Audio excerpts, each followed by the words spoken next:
And again guys, good news pa rin ito sa kaperahan. Sabi ko nga sa inyo guys, financial gains, no? So maganda talaga yung daloy ng pera sa inyo, mga kapiksi. Kung mapapansin nyo, puro bilog yan. So financial gains talaga, maganda talaga yung takbo ng pera sa inyo, mga kapiksi, ngayong new moon season. And maaaring may good news pa na dumating sa inyo.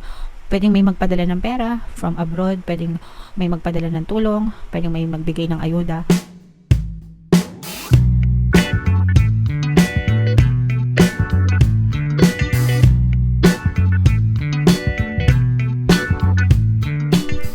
Hello guys, hello Aquarius, welcome back to Pinay Pixie Tarot.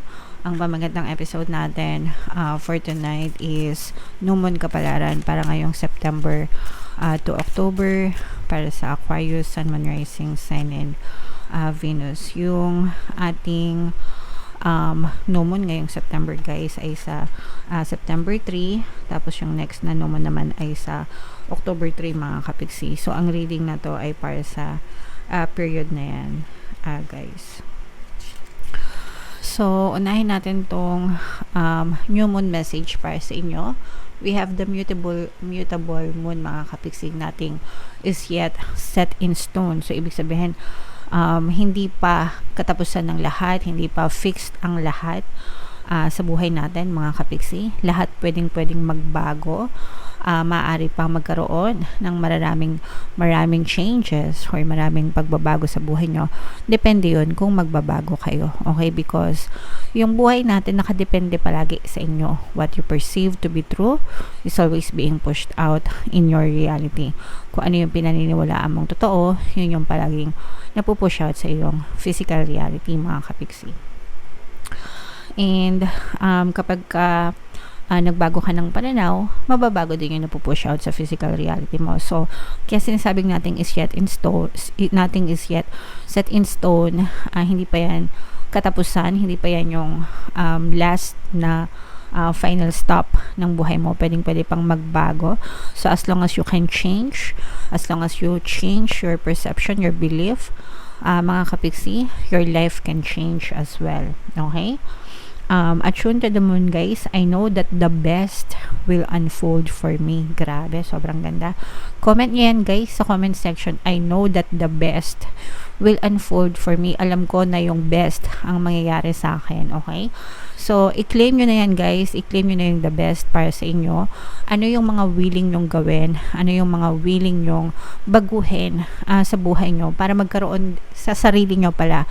Ano yung mga willing nyo na baguhin sa sarili nyo para magbago din yung ganap sa buhay nyo, mga kapiksi. Okay? Ask yourself that. Itanong nyo sa sarili nyo. And i-comment nyo na rin, no? Gusto kong mabasa yung mga opinion nyo, mga kapiksi. Ano yung mga willing kayong baguhin, yung mga willing kayong i-give up. Willing ba kayo na i-give up yung kanigahan nyo? Willing ba kayo na i-give up yung pagrereklamo nyo, diba? So, comment down below, mga kapiksi. Additional meanings for this card. You're meandering towards your goal, and that's okay. So ibig sabihin papunta kayo sa goal nyo guys, di ba? 2024 September na mga kapiksi, ilang months na lang, ilang tumbling na lang, ilang kembot na lang, tapos na yun 2024. Ang tanong guys, anong na-achieve nyo? Okay? Na-achieve nyo na ba yung greatest dream in life nyo? If not, in progress na ba yung mga goals nyo, yung mga sinet nyo, diba, sa buhay nyo? What have you achieved mga kapiksi? And what have you done? Okay? So, tanong nyo yan sa buhay nyo. But, ang maganda dito is papunta pa rin kayo sa mga goals nyo sa buhay. Okay? Staying adaptable, yan, pakinggan nyo, is the key to success for you now. Kailangan adaptable kayo sa mga changes, flexible kayo, marunong kayong sumabay sa pagbabago, no? Sa pagbabago ng mundo, sa pagbabago ng buhay, mga kapiksi. Dati yung mga cellphones, di ba? Mayayaman lang yung mga merong cellphones, tapos nauso yung mga smartphones, di ba? Lahat na ng bahay may smartphones, may internet, and ginagamit na rin siya sa kabuhayan, no? Hindi lang siya for connection, hindi lang siya for communication, pero nagagamit na rin siya sa kabuhayan. So if adaptive kayo, 'di ba? Adaptable kayo. Kung nakakasabay kayo, makakasabay din kayo sa agos ng buhay, mga kapiksi. Okay? Make sure you're not being led astray. Make sure na hindi kayo nanenega, hindi kayo natitrigger sa mga circumstance sa buhay nyo. And have you ever become distracted? It's time to focus, mga kapiksi. Kailangan talagang laser focused kayo sa inyong desires, guys. And you have to stay with it, whatever it means to you. Kailangan talagang laser focused, nakastay kayo sa goals nyo, para talagang mangyari siya, push out siya sa iyong physical reality. Okay? Focus, focus, focus. Alright. So, comment down below, Aquarius, if feeling nyo naka-resonate kayo dyan. Tingnan natin yung ganap sa inyo. Shuffle natin to, guys. Habang sinashuffle natin to, panoorin nyo muna yung video natin regarding sa ating paano mag-manifest ng abundance video course. Kapiksi, sawa ka na ba sa mga struggles at hirap sa buhay mo? Masipag ka ba at masikap sa buhay ngunit hindi ka pa rin umaasenso? Ilang beses ka na bang nag-attempt mag-negosyo at mag-invest pero palagi ka pa rin nalulugi? Sa pagkakataon na ito ay maaaring may subconscious beliefs ka na nagiging balakid sa iyong pag-unlad at pagyaman. Introducing, paano mag-manifest ng abundance video course. Dito ay matututunan mo ma-overcome ang mga balakid mo para tuluyan ka ng umunlad, umasenso, sumagana, maging matagumpay, successful at maswerte sa iyong kabuhayan, pera, trabaho, negosyo sa lapi at kaperahan ng bonggang-bongga. Dali, mag-send na ng email sa pinoypixie@gmail.com at simulan na ang iyong pagyaman ngayon. Alright, so sa lahat ng gusto mag-avail ng course, guys, yung discount natin, yung promo natin until August 31 na lang, guys. Magbibigay tayo ng free 3-in-1 pampaswerte sa subliminal, sa pampaswerte sa buhay, sa pera, at saka sa love life worth 1,500. Yung freebie na yan, mga kapiksi. Kaya i-avail nyo na, sobrang ganda. And meron din tayong bagong course, guys, paano mawala ang third party at magkaroon ng harmonious na relationship para mawala yung mga kabit ng mga jowa nyo. 30% discount naman yan until August 31. So i-avail nyo na, mga kapiksi. Super ganda. So, Aquarius, guys, kayo ay na-represent ng King of Swords. Ito yung ating moon energy. And sobrang positive, guys. Actually, negative and positive ito. Unahin natin yung negative, mga kapiksi. Meron pala ditong presence ng Earth signs, Capricorn, Taurus, Virgo. So, for some of you, maaaring may earth element kayo sa inyong natal chart, or you may be dealing with another earth sign. Pero ito, guys, nakikita natin na for some of you, no, may mga stress na ma-experience kayo, lalo na pag na-scam kayo. So mag-ingat kayo sa mga scammer, mga kapiksi, no, kasi sobrang stress, sobrang sakit ng ulo itong ibibigay sa inyo na nitong sitwasyon na to, guys, kapag kayo ay na-scam. So paulit-ulit tayo dyan, guys, sa mga scammer. And even until now, no, meron pa rin tayo mga nababasa sa comment section na nai-scam pa rin sila, tapos na-stress sila. Syempre nakaka-stress talaga yon pag na-scam kayo, 'di ba? Pero kailangan doble ingat kayo, mga kapiksi. So mag-ingat. Yung iba sa inyo, guys, parang feeling ko may nagmamatsyag sa inyo sa workplace nyo. So pwedeng ito rin yung nagbibigay sa inyo ng stress sa trabaho. Parang very toxic yung trabaho nyo, very culture toxic. Baka parang meron naiinggit sa inyo, ganyan, nagmamanman sa inyo sa workplace nyo, sa trabaho nyo, tapos parang inaantay na magkamali kayo, ganyan, tapos pababagsakin kayo or sisiraan kayo, mga kapiksi. Mag-ingat kayo sa mga information na sinishare nyo, yung mga kwento-kwentuhan, guys, sa loob ng workplace, no, kasi baka maging cause yan ng hindi magandang inaasahan na bagay. Baka mag-backfire sa inyo. Kaya iwasan nyo mga maritesan, guys, sa work, especially yung mga chat, no, or even sa vocal, kasi baka mamaya nire-record na pala kayo, hindi nyo alam. O kaya naman yung mga chat, baka ini-screenshot, mga kapiksi.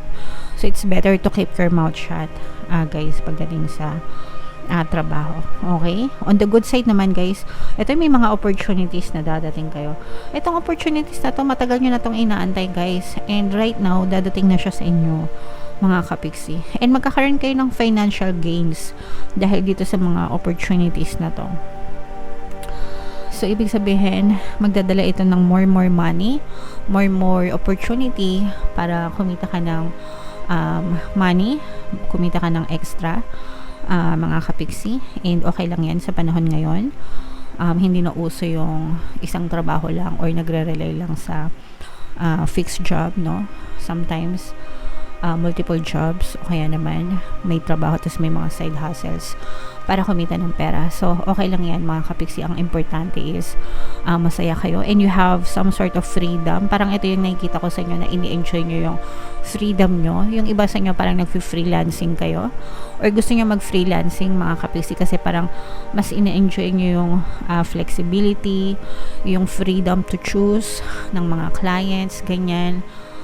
So whatever freelancing type of job, parang yan yung mga opportunities na inaantay nyo and eventually guys, dadating na ito sa inyo. Shout out sa mga freelancers natin ng mga kapiksi. Comment down below if freelancer kayo, okay? And i-mind nyo yan guys sa comment section. Mind freelancing job, freelancing activities, financial gains, yan, opportunities, yan. I-main nyo yan guys lahat sa comment section. So, what else? Meron tayong presence ng fire signs, Aries, Leo, Sagittarius. Ito naman guys, parang malalaman mo yung if meron kayong mga partner, grabe to guys. Okay. Kung meron kayong mga partner o specific persons guys, partner, romantic partner ito guys, malalaman nyo yung totoong intention nila sa inyo, kung totoo ba sila or tapat ba sila. Malalaman nyo yung totoong kulay nila mga kapiksi. Parang merong sitwasyon na magaganap para ma-reveal sa'yo yung totoong pagkatao ng person mo. Okay? So, whether good yan or bad yan, sa universe yung maglalabas niyan sa inyo mga kapiksi. And again guys, good news pa rin ito sa kaperahan. Sabi ko nga sa inyo guys, financial gains, no? So maganda talaga yung daloy ng pera sa inyo mga kapiksi. Kung mapapansin nyo, puro bilog yan. So financial gains talaga, maganda talaga yung takbo ng pera sa inyo mga kapiksi ngayong no moon season, and maaaring may good news pa na dumating sa inyo. Pwedeng may magpadala ng pera from abroad, pwedeng may magpadala ng tulong, pwedeng may magbigay ng ayuda, any forms of blessings mga kapiksi. Alright? So, i-mind nyo yan guys sa comment section. Mind blessings, mind pera. Yung mga money affirmations natin guys, no, palagi nyo sabihin, money come to me, palagi ako may pera, palagi ako nagkakapera, I'm the king of abundance, I'm the queen of abundance. Yan, i-comment nyo sa baba guys, favorite affirmations ko yan, everyday sinasabi ko yan, at saka yung swerte ako, para talagang swerte tayo sa araw-araw, and palagi talaga tayo may pera mga kapiksi. Proven, tested ko na yan, super effective guys, kaya ako sinishare sa inyo. Alright? Comment down below if naka-resonate kayo, and huwag nyong kalimutan na makinig ng ating mga pampaswerte subliminal guys. Ito yung playlist natin, and ito naman yung ating success stories ng paano mag-manifest ng abundance video course. Click here to subscribe and click here to join our membership program. Thank you for liking, sharing, and subscribing, and see you again next time. I love you all guys. Have a nice day. Bye-bye.